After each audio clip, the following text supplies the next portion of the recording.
This week, we have a man joining us who is definitely not a myth, but most definitely a legend within the industry.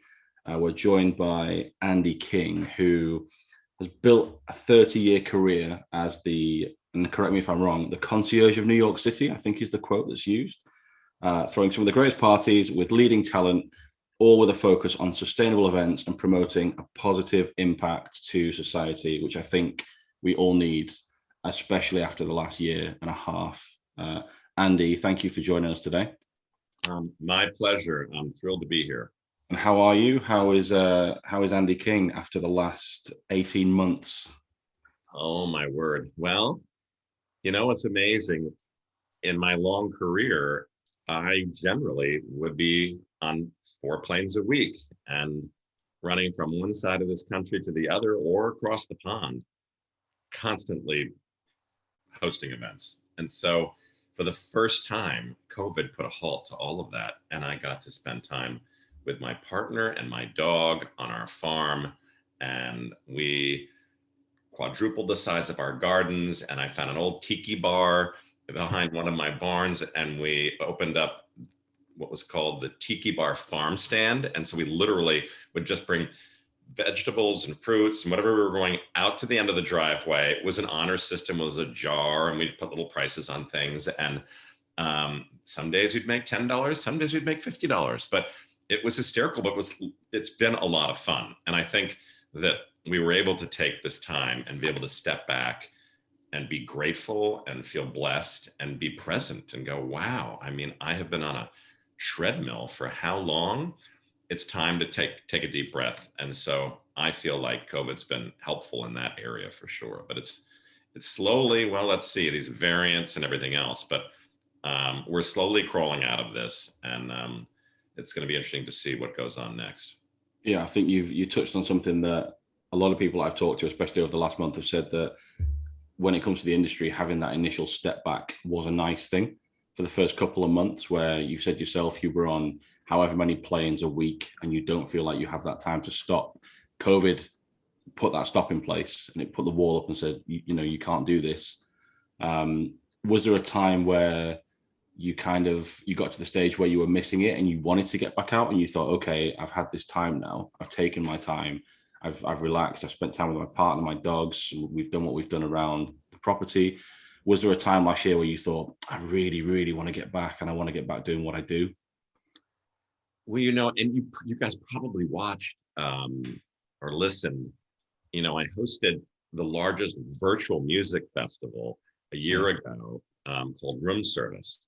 And we had over like 119 young people performing. And it was amazing. And we live streamed everything. There was a lot that came out of London and out of Denmark and Germany and a lot in the States. And we had a great time doing it. And we kind of worked on that for like a month. And then the live stream piece was hysterical because we shot a lot of it from our farm. And my manager had this great idea that I change my clothes for every scene, which was like the dumbest thing you could possibly have ever thought of doing from a production perspective. Oh my gosh. So literally I'm like, oh my God, I'm introducing Blondish, and I'm in wearing blue jeans and a white shirt, and then boom, I change my clothes because now I'm introducing somebody else and I'm trying to, make everything look and feel very spontaneous. But then my partner would say, oh my gosh, Andy, we just got a text. They want you to give a shout out to Blondish again. I'm like, shit. And I'd have to run upstairs, put back on the jeans and the white shirt. And this went on for 4 days. I kept changing my clothes every 7 minutes. And I was like, what was I wearing when the Chainsmokers did? And they're like, Andy, you were in shorts and a t-shirt. I'm like, oh my, which short, And so it was pretty crazy. But I was able to get kind of my fill a little bit with that sort of in the middle of COVID. But, it was fascinating with Zoom call after Zoom call and Zoom meeting and, my virtual speaking engagements.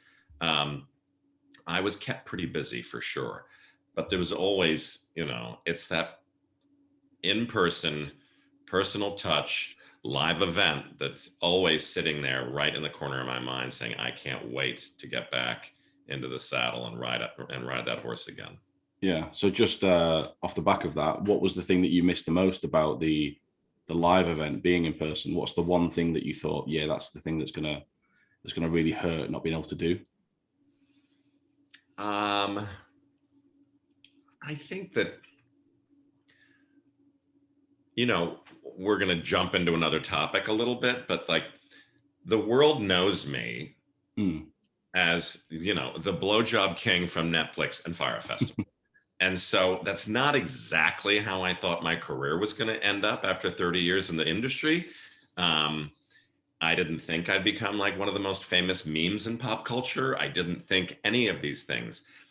I worked pretty tirelessly for the last 12 years on converting my big event business into a zero waste event business that focuses on social and environmental impact. So how the hell did I end up in a situation where I was going to suck one of the biggest dicks in the Bahamas for 200,000 plastic water bottles that were being held in customs, not to brand and not my thing? Well, the gay thing maybe, but not necessarily the plastic water bottle. I don't allow plastic at any of my events. And so that was the crazy thing where I was like, wow, I don't, you know, shortly after Fire, I was at a management meeting in Miami, and one of the team said, Andy, do you know what's going on this weekend? I said, no. And they said, well, it's Ultra. I'm like, oh God. And they said, they really want you to make an appearance. And I'm like, all right, all right, all right, all right. You know, and I said, you know, I'll, you know, I got a big young group of kids that work for me. And I said, you guys tell me when you want to go, and boom. And we worked with a publicist, and, you know, and I shouldn't promote this, Tom, but I said to the kids, so what does everybody do for a music festival today? I know what my brothers did when they went to Woodstock. They're like, well, you should probably take a hit of ecstasy. I'm like, all right, fine. Little Molly, it's not going to kill me, you know. So I take a hit of ecstasy. And then I said, well, what else? They're like, well, you know, maybe we should smoke some pot, you know, roll a big fatty. I'm like, okay, fine. I mean, well, you know, I always have a cocktail in my hand. And so we go. And of course, it goes viral. Andy King is at Ultra, you know, and everybody's following me around, and there's videos coming up all over the internet, and just 10 million selfies and blah, blah, blah. And the next thing you know, I started to lose my shit. Like things were coming down a little bit. And I'm like, uh-oh, this is a problem. Like I can't be throwing up in front of 100,000 people here. That's going to go viral pretty quickly. And of course, the chain smokers were anxious to get me up on stage. And they're like, we want Andy up, but it was taking too long. And the point of this discussion is that almost the entire group thought I was producing Ultra. And I'm looking around, and there's, you know, 100 urinals that are backed up, and there's stuff floating on the ground. There's, you know, the lines were so long for every bar. There was garbage everywhere. And I'm like, oh, no, no, no, no. But of course, I was having trouble speaking at that point since everything clicking in. I'm like, no, no, no, no, I am not producing this. They're like, good job, Andy. Don't worry. I'm like, no, no. And they're like, you know, well, one criticism, you know, your stages are a mile apart. No one can get to them. I'm like, you're not listening to me, you know. But of course, then I finally said to one of my assistants, you got to get me out of here. And the point of the discussion is that, like, through COVID, you know, I'm so excited to kind of get back into trying to revamp a broken industry, trying to help guide people in the right direction to say, you know what?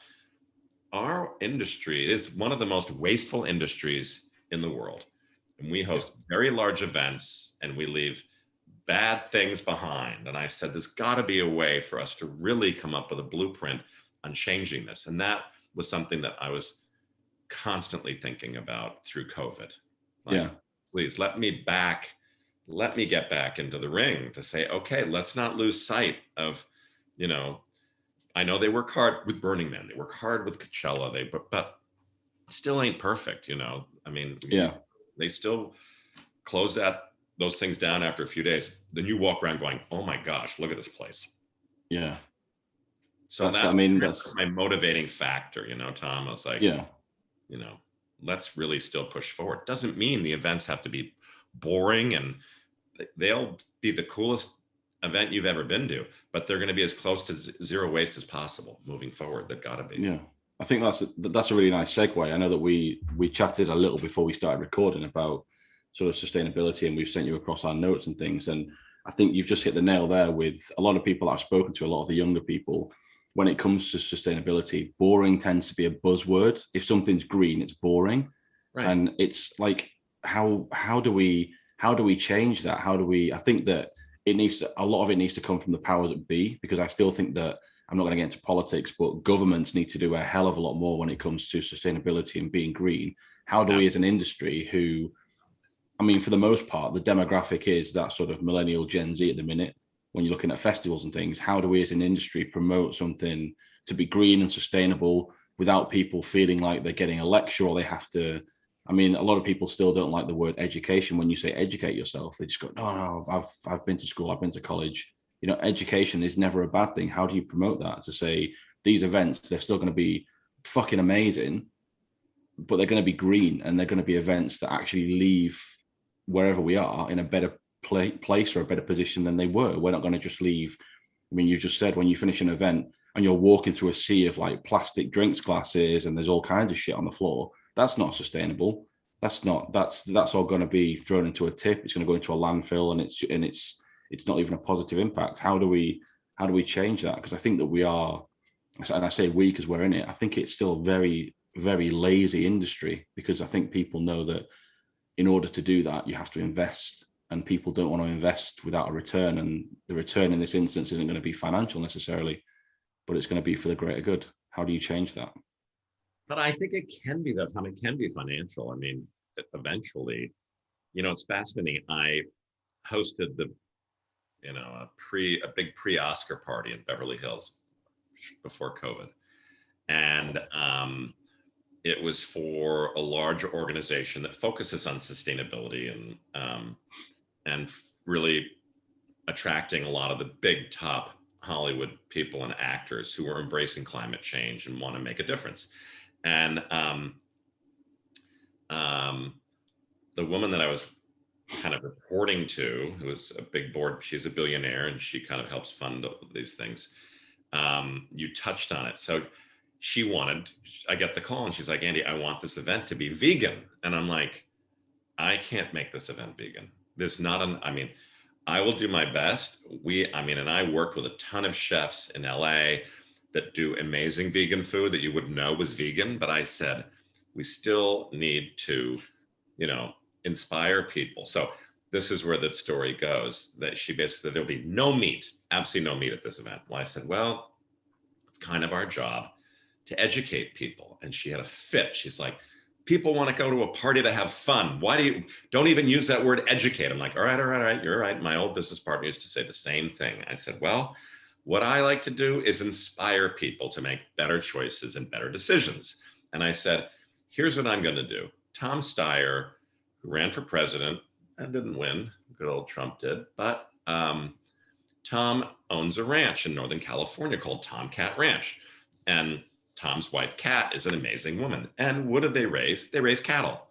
But they're the family that came up with meatless Mondays in the West Coast of the US, where all schools and government institutions wouldn't serve any meat on Mondays. But there they are, like the largest cattle growers.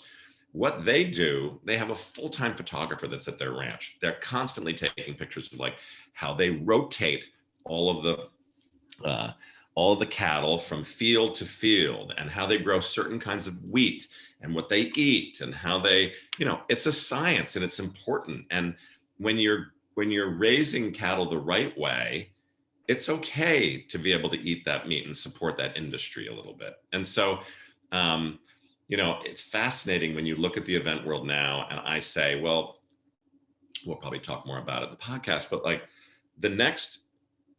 I think the next music festival that you go to of mine, you're going to arrive and feel a little bit like you're at a farmer's market.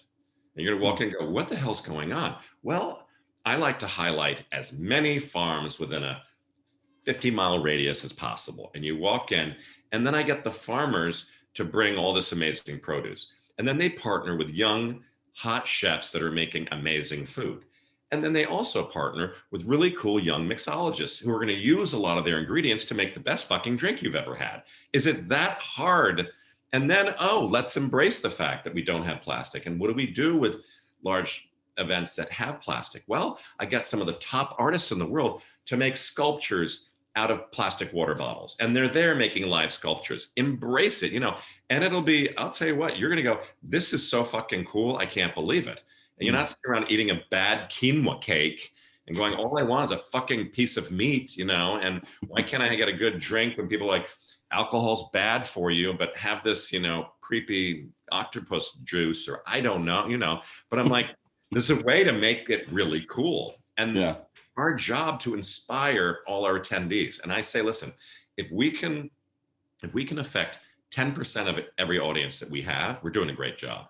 If you leave there going, hey, geez, I noticed that they passed out a water bottle with our name on it when we got there. And they had all these cool water filling stations. And there was representatives from Evian talking about what they're trying to do with large scale events and big government buildings on having water filling stations everywhere. And here's the history behind this, and blah, blah, blah, blah, blah. Like, there's so many things that can be done, but you touched on it before, Tom. Like, I've, said to many organizations, they'd be like, Andy, we'd love to partner with you. Our challenge right now is that until big business and government can kind of get together with us who are fighting climate change, it's just an uphill battle. It's so hard to get anything passed or any decisions made. But yes, we can educate, can't say that word. We can inspire kids today through large events and adults to make cool, positive changes, because you'll leave there going, never been to that farm before, never heard of it. And I live 10 miles away.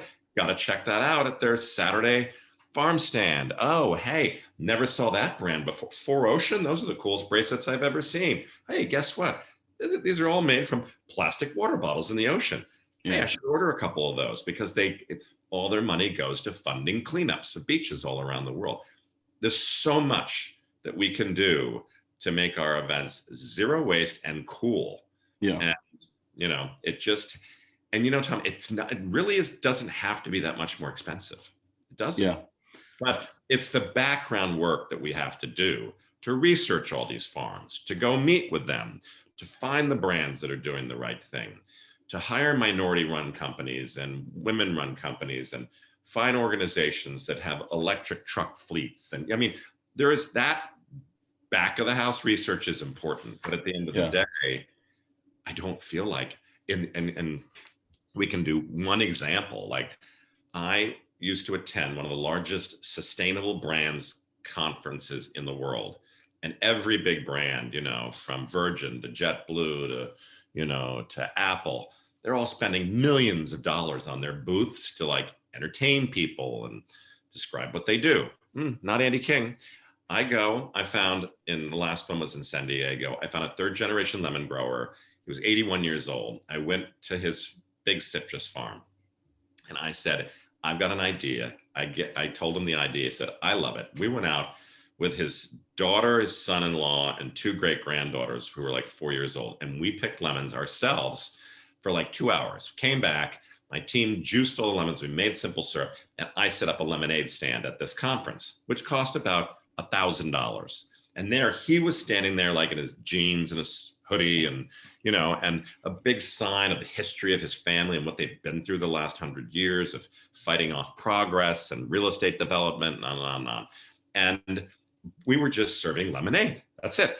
When we think of like when we were kids, I don't know in the UK, but in the States, we'd set up a little lemonade stand in the summer at the end of your driveway and you sold it for 25 cents. It was like lemonade. And it was like, that's the cutest humor. I said, listen, think about that simple concept. Now, I got a little clever, and at 4 o'clock every day, I partner with Tito's and we spike the lemonade with vodka. And so it becomes a vodka and lemonade. Let me tell you something. I don't care where you were around this conference. You'd hear somebody say, hey, they're talking to like the head of sustainability for Virgin. And they're like, I need to meet you this afternoon. Meet me at the lemonade stand. And you just kept hearing it everywhere.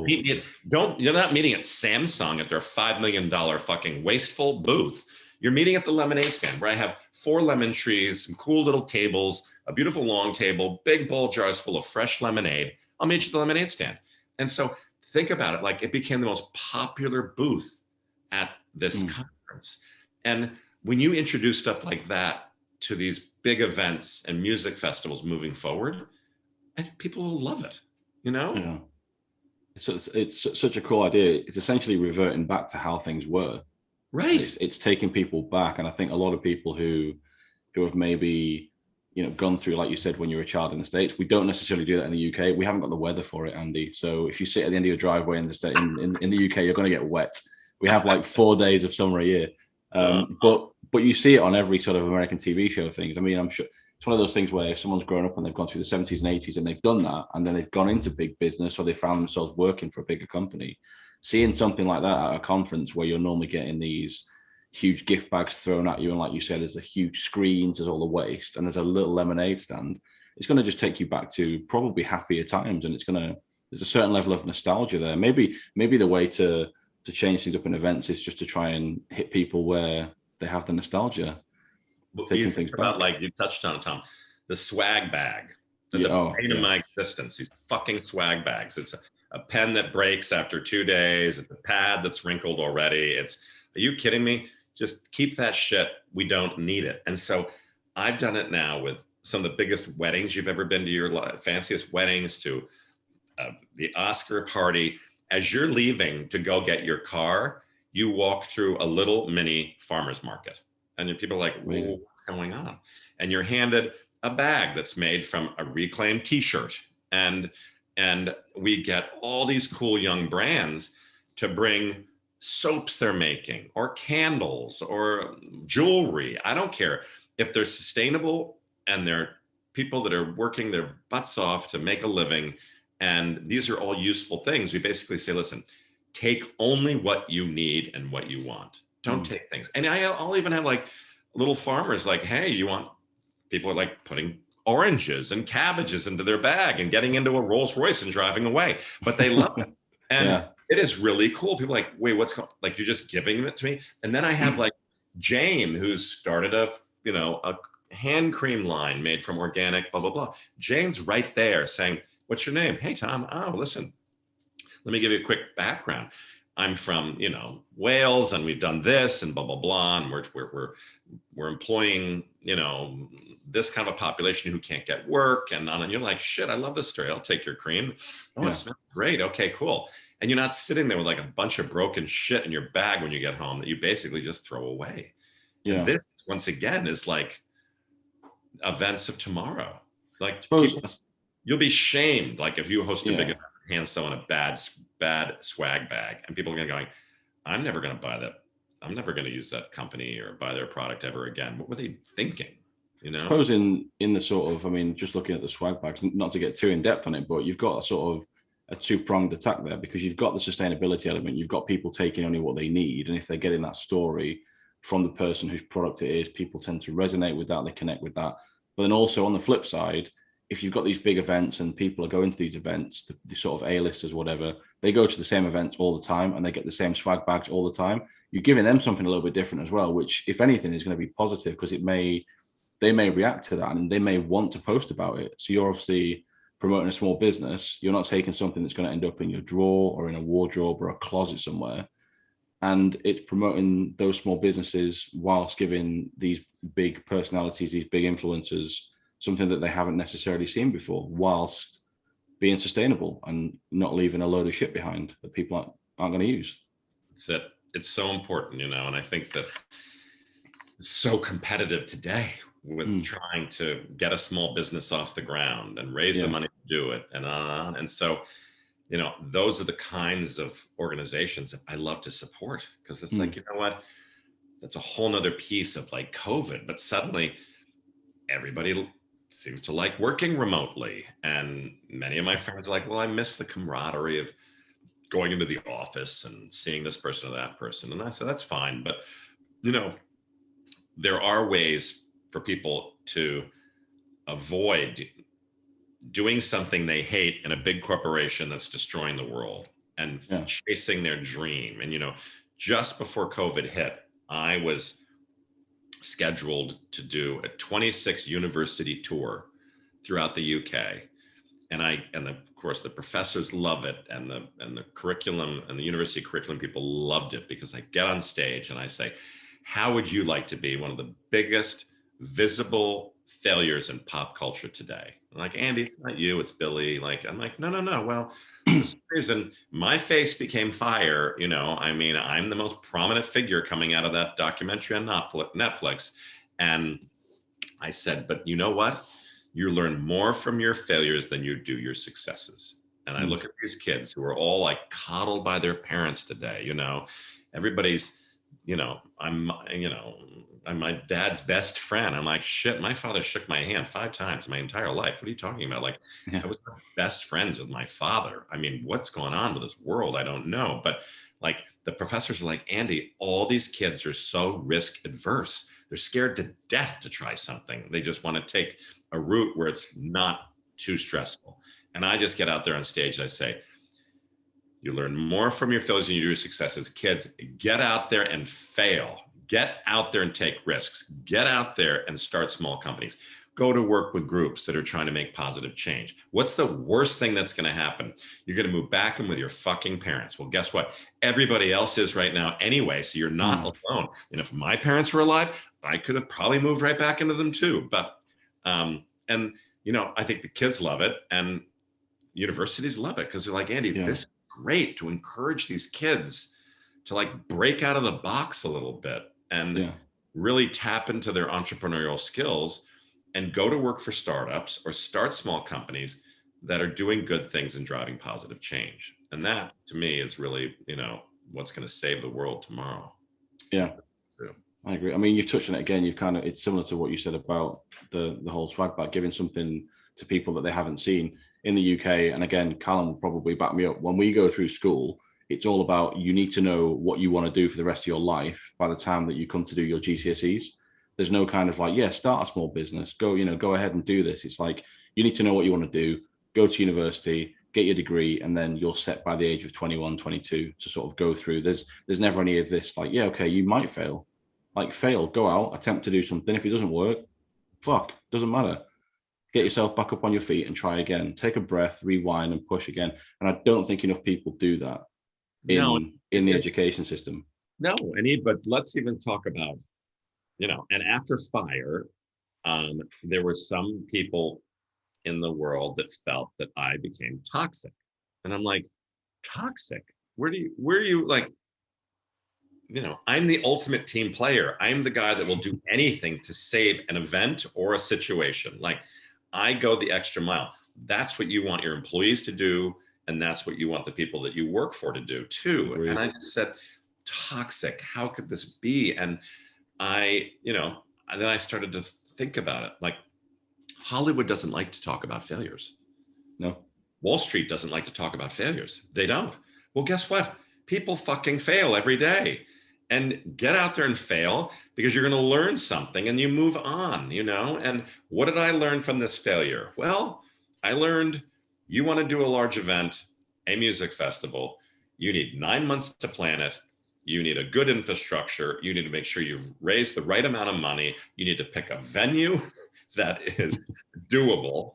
And you need to manage people's expectations. I mean, it's not that hard. Well, but it is not easy to produce something like that when you're trying to do it on a remote island in the Bahamas with no electricity and no plumbing and no infrastructure and not the right amount of money. Yeah, you're going to run into some big problems. And I thought I could fix that. But unfortunately, a combination of Mother Nature and a lot of other misuses of money through Billy, Fyre failed.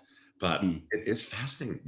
Think about it, guys. It's like, people don't like talking about failure, but 9 times out of 10, people come up to me and they go, Andy, you're amazing. Congratulations. Like, thank you for being you. Every day I get messages from people just saying, you're such a positive inspiration, even through COVID, when I'm sitting there, and I wasn't going to be sending out fake content of fake events that I'm not hosting, where a lot of the competition would do that. I'm in the garden. I'm cooking. I'm making watercolors. I'm not retired. No, but there's no work right now during COVID, not usual work. And so tap into some of your gifts that you have and step back and be grateful. But at the end of the day, you'll know that, change needs to take place as we come out of this. And, I was the keynote speaker at Big Sound, and that's the biggest music festival conference. And it was in Brisbane, Australia. And that was 2 summers ago. And their big concern was, the extensive drug use and drug overdoses and deaths at music festivals. And I said, I can't fix that, but I can distract these kids by getting local farmers there with really cool food and really cool mixologists. And the kids going up going, what are you doing? I'm making a drink out of, pomegranate seeds and this and that and blah, blah, blah. Let me demonstrate how we're doing it. And the next thing you know, like, they're engaging with the population, and you're not just sitting there getting totally fucked up in the corner. Like, you're being inspired by cool shit that's going on. And and then you're still enjoying the music and the content, et cetera, et cetera. I know I sound like a preacher, right? But I do feel like it's important that. No, it is. It's super important. And like you say, not enough people talk about it. Not enough people do anything that's proactive about, and it is a big thing. I mean, there was a couple of weeks back, I made notes of it. I've misplaced the piece of paper that I wrote it on, but was it the UN came out and said that the world's in the worst state it's ever been in, and it's where we're teetering on the edge of being irreversible. At the minute, we can still reverse things, but it's on a pinpoint edge to the stage where if we go any further, then we're fucked. And it's people just see it as news and they go, okay, cool, yeah, someone else will do it. There's not enough people who are proactively trying to. I mean, there is a lot, but there's not enough. And I think I read on, it was either an interview that you did or a website, going back to what I said, our industry can really make a difference because it's a multi-billion-dollar industry. It's a multi-billion-pound industry. There's God knows how many hundreds of thousands of people attend these events every single year, but it is still a lazy industry. And it's not just the producers and the promoters and the production and all that. This could come back and shoot me in the ass, but it's the event attendees as well. Like, there's a lot of people there who, people go, you see the likes of Glastonbury when it finishes there, all of the shit that's left there, all of the tents, and people don't pack up their stuff and leave it. They buy stuff and it's like a tent, a one-use tent. Why is that even a thing? Like, single-use tents and single-use sleeping bags, and they're things that I've seen advertised for events and festivals. Why are these companies still allowed to do that? How do we, I suppose my next question there is, how can we change it as event attendees, people who are attending these events? What can they do to proactively make a difference whilst still having a good time? Well, let's just say, so Tom, I'm not supposed to give away all my secrets, but let's give you one example. The next, I'm going to be making an announcement pretty soon about another music festival, so stay tuned. And it will trend very high around the world for quite a while. One of the programs that I'm instituting is that I will be partnering with a major airline and some major resorts around the world. And I will be instituting some pretty cool initiatives so that I'll say, okay, break up into teams of 4.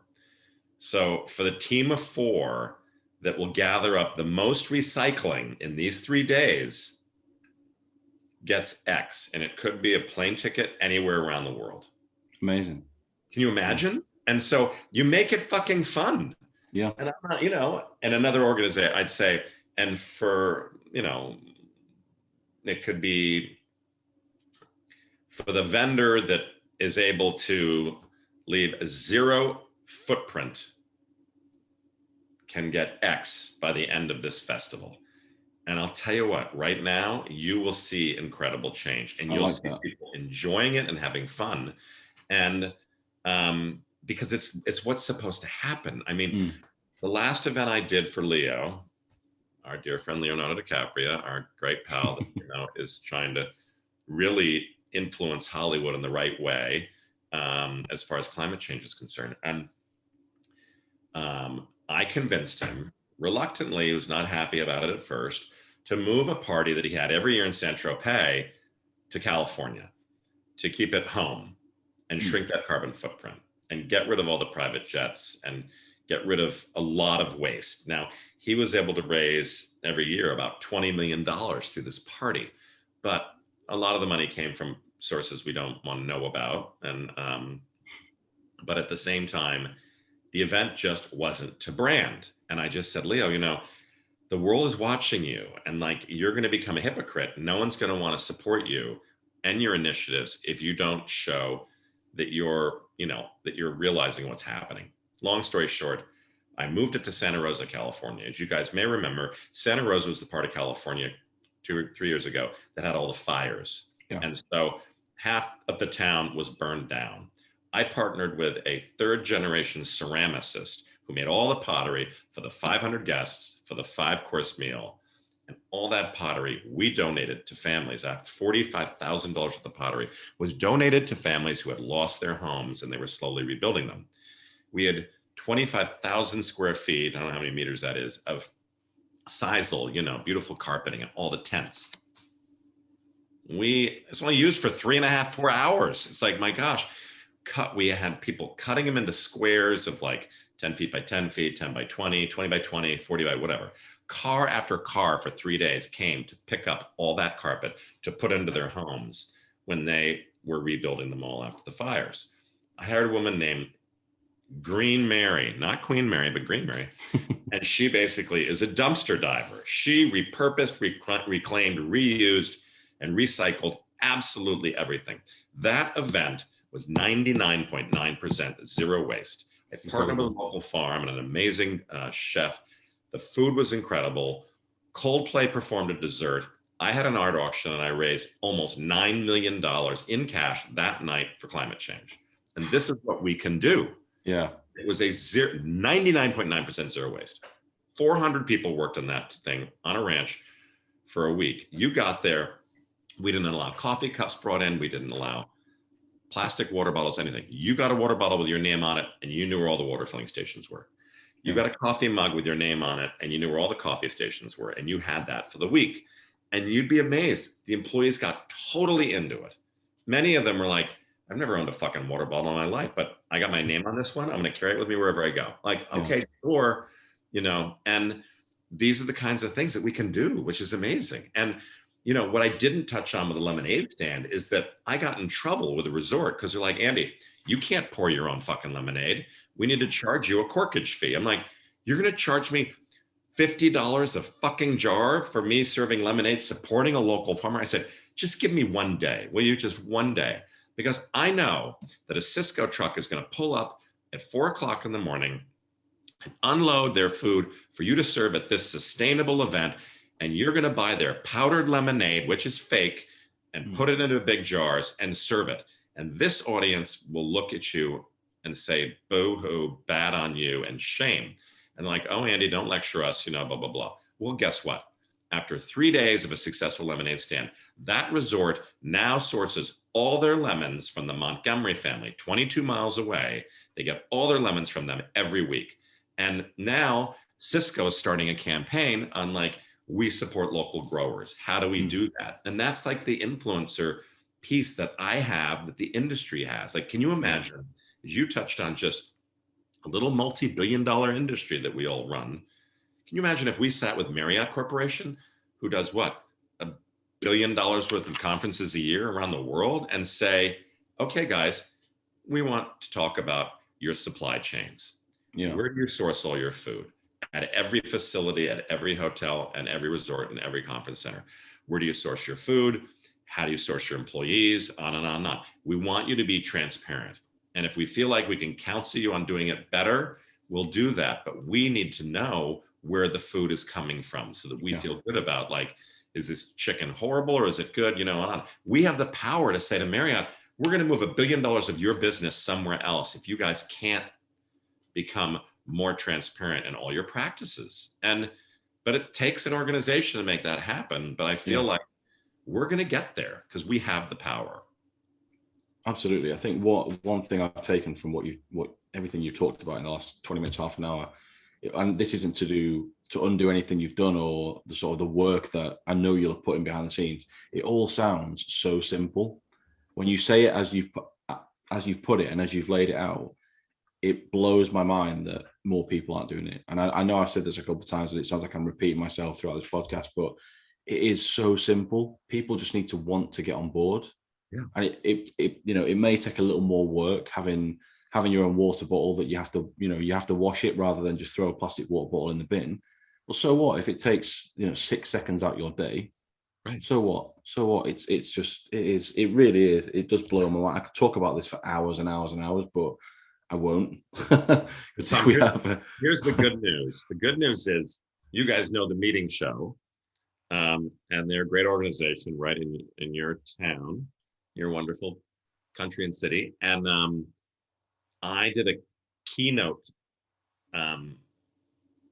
virtual speech for them during COVID for their conference last year. And I don't know how many, let's say there were almost 2,000 event planners, I think, who joined in to listen to me.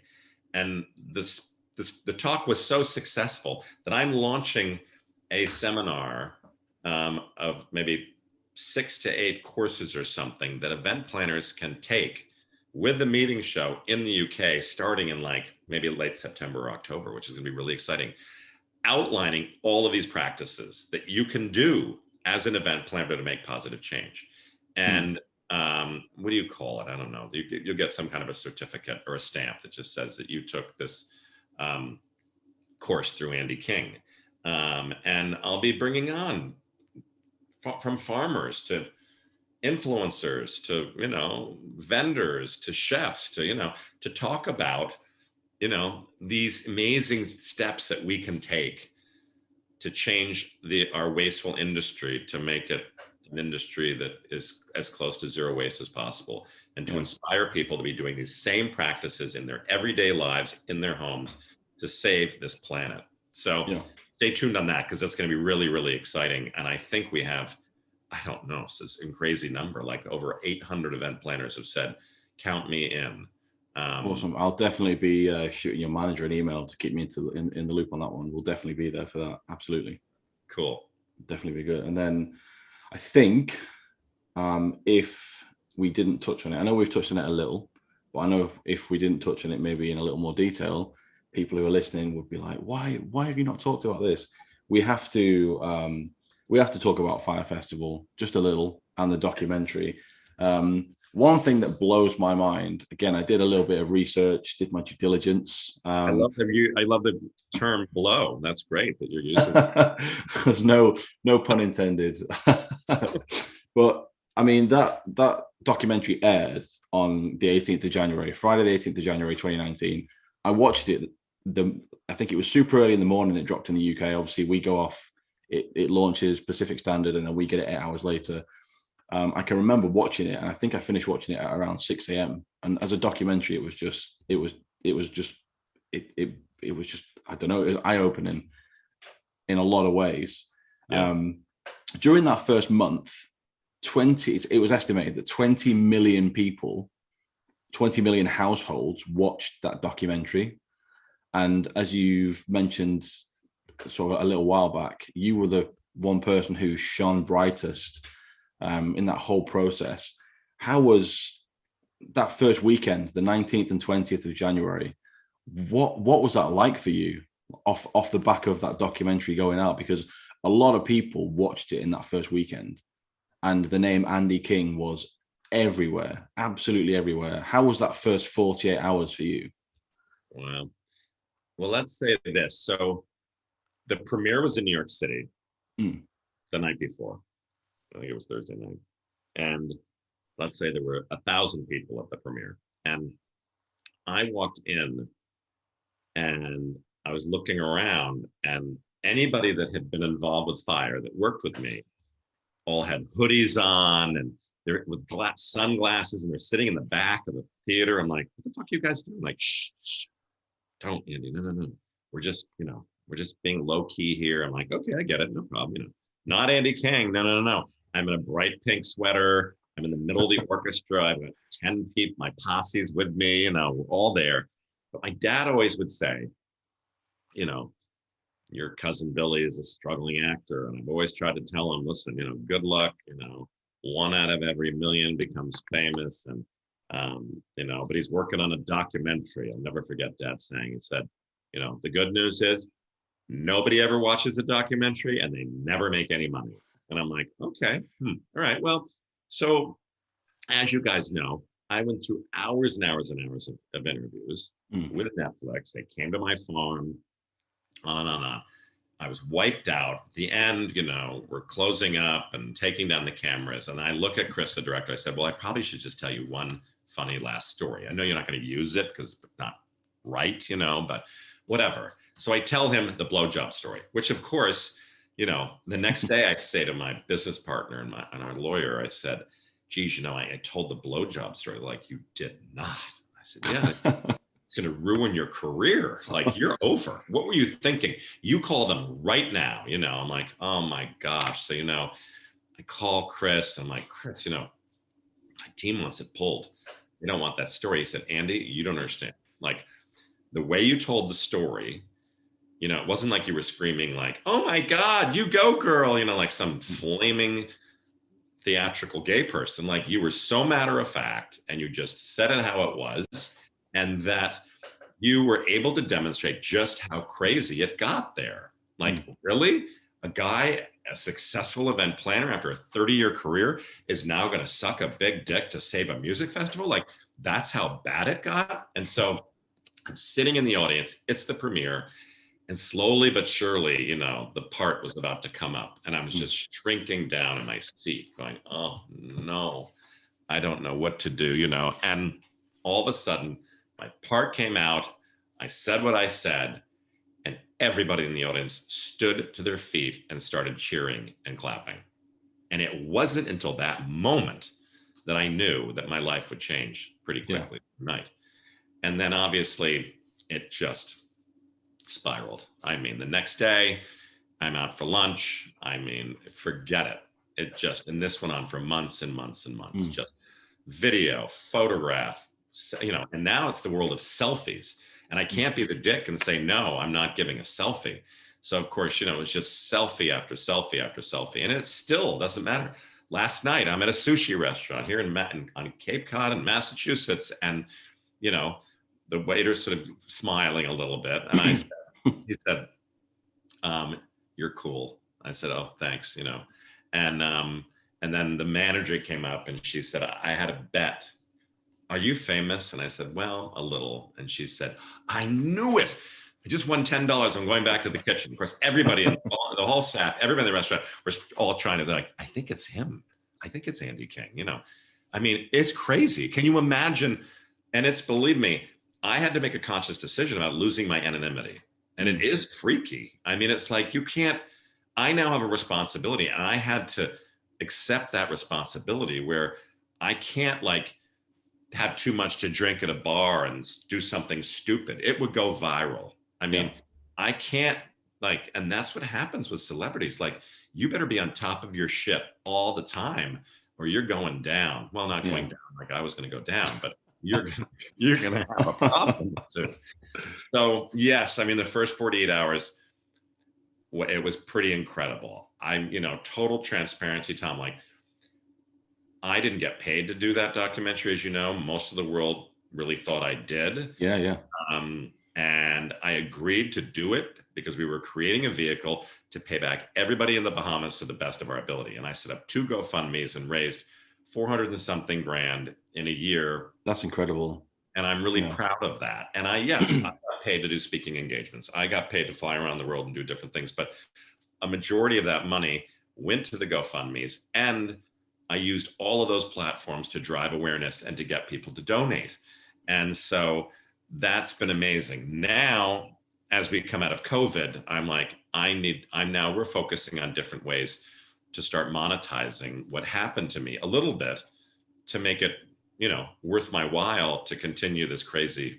You should. I think as you should. I'm of the sort of, I know that when things like that happen and people jump in and monetize it, you always get certain people who get really pissed off. You shouldn't be monetizing it. You shouldn't be making money off the back of it. Why the fuck not? Even if you hadn't raised all the funds, and I think it was I read up, is it the Exhumers Foundation? That was one of the ones that you you use your socials, you pointed people towards it. I think that one raised around $80,000, and then you've raised all the money on top of it.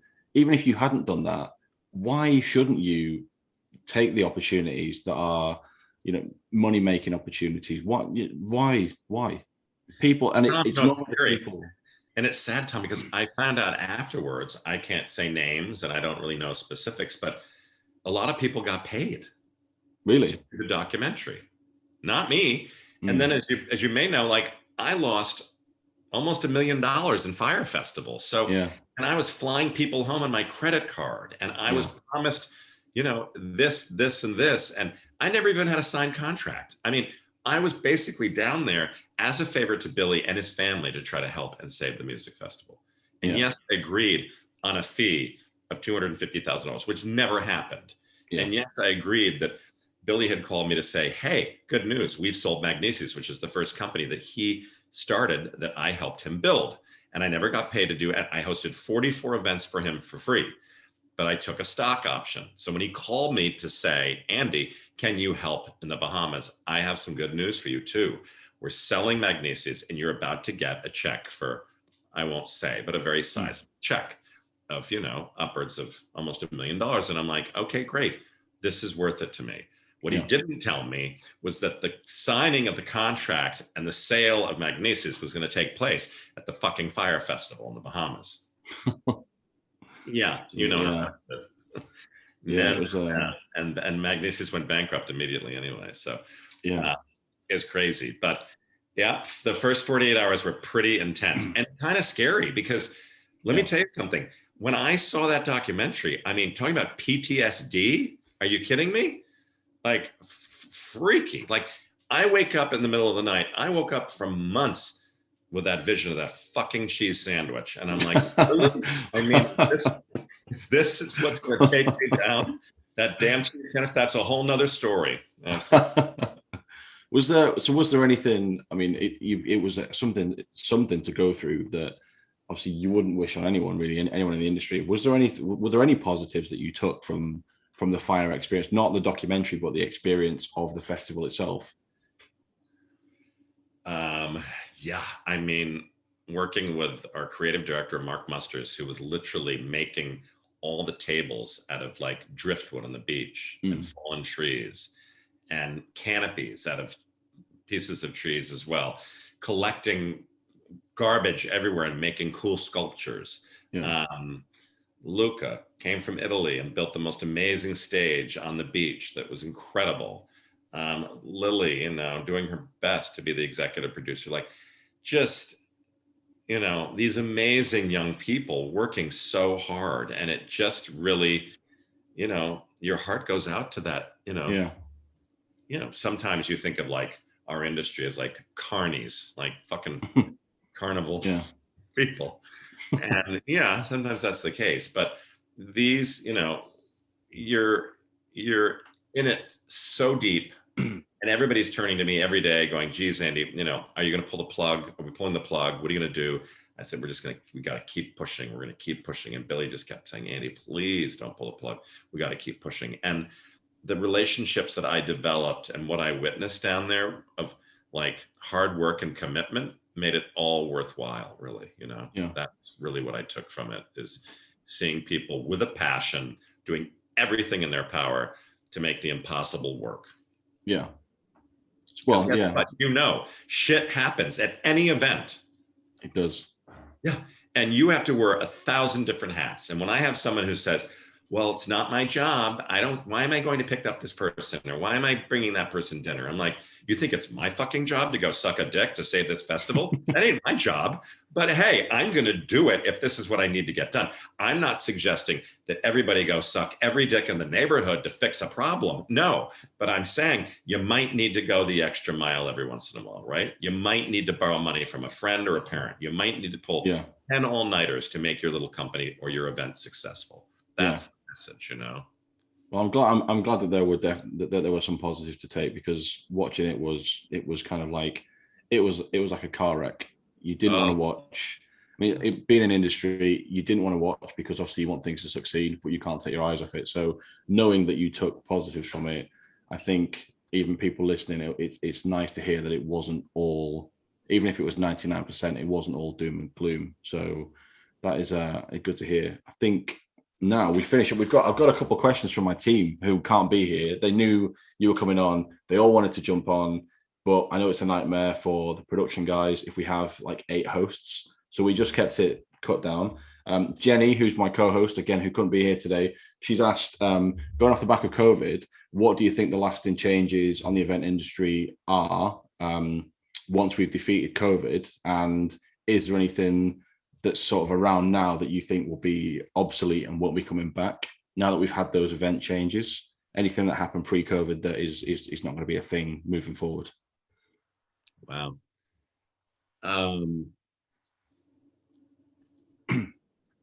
I think, well, specifically talking about Fyre and then COVID, the world of influencers is becoming a different world, right?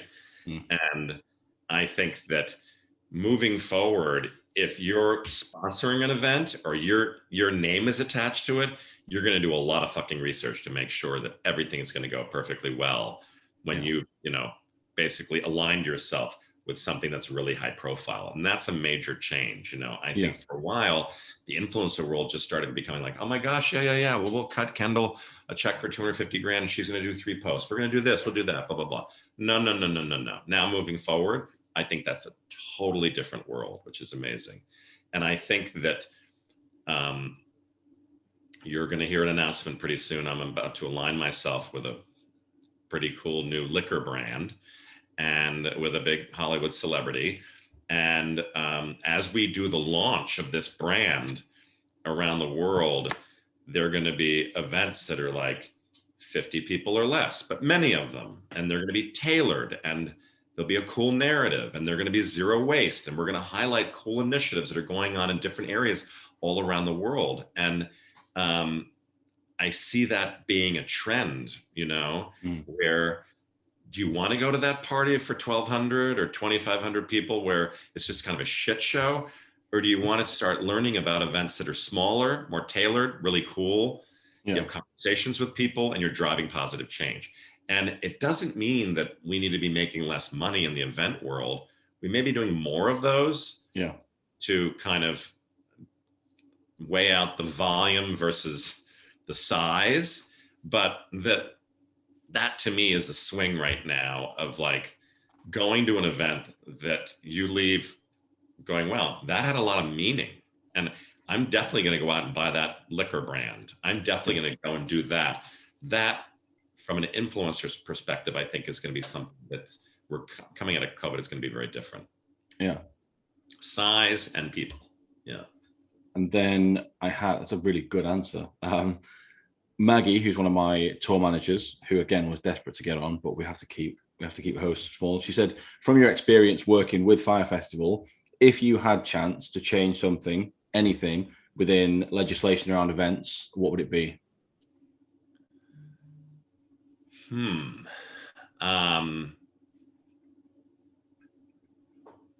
Gosh. I would say that moving forward, large events, wherever they take place, that we need to be able to tap into the local community first, to do everything we can to support them and to utilize all the expertise that they have before we go to the outside to bring in vendors that are from somewhere else. Yeah. And, for instance, as you guys may know, in the middle of Fyre, I was hosting some major events in Bermuda for the America's Cup. And it was sometimes challenging. And the local Bermudians I know got pretty upset because there were so many vendors that were brought in from the outside and nobody locally even got a chance to bid. And I think from a legislative perspective, it'd be kind of cool to say, okay, you want to do something in Wales, you want to do something at St. Andrews in Scotland, you need to do all the research you can to find as many companies as close as possible before you're bringing people in from the States or whatever, and I think that's really, really important because, jobs are in the freelance world, it's a gig economy. the event world itself can really employ a lot of people, and it's kind of an ideal job for people going, hey, like I just worked my butt off for 5 days and now I take 2 weeks off. I'm doing another big event in 2 weeks and I'm gonna work 4 days. I'm making X amount of dollars. Like that to me is like the ideal world. Who the hell wants to go to a cubicle every day from 9 a.m. to 6 p.m. hating their fucking job? Nobody anymore. Yeah. Get it? Hopefully that kind of helps answer that question. No, again, 2 really great answers. And then I know before we started recording, and on the little cheat sheet that we sent you, there was a question we were going to finish on, but I'm going to mix it up a bit. I'm not going to ask that question because I've had another one come to my mind. Off the back of Fyre Festival again, there was a whole raft of Andy King memes that graced our social media. And I say the word grace because for weeks and weeks, I'd found myself laughing at my phone in public because they were just so good and so on point. Was there a favorite meme? Was there one in particular that you looked at and you just laughed and you thought, yeah, okay, this is the best one on the sort of level, which is the one that got you the most? The one that got me the most, which I loved, was how would you like to pay? Visa, MasterCard, American Express, or Andy King?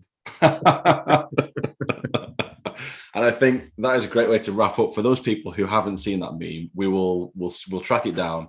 We'll put it on the Instagram. People can have a look at it because I know the exact meme that you're talking about. And I think there's a level of that where they use the picture of yourself in the background and it's just a picture of you smiling next to your name. Perfect. Yeah. It was the ultimate meme, I think. But just to wrap up, it's been really great talking. It's been this hour's flown by, and I think we've taken a lot from it. Really great sustainability chat. Obviously, there's the fire chat, which I'm sure you have, and you're going to have for the rest of your life with everyone who you come across. If people want to keep up with Andy King, where can they find you online? Well, follow me at Real Andy King on Instagram, and keep an eye out right now and an ear to the ground for a couple announcements that hopefully will be taking place in the next 30 to 60 days.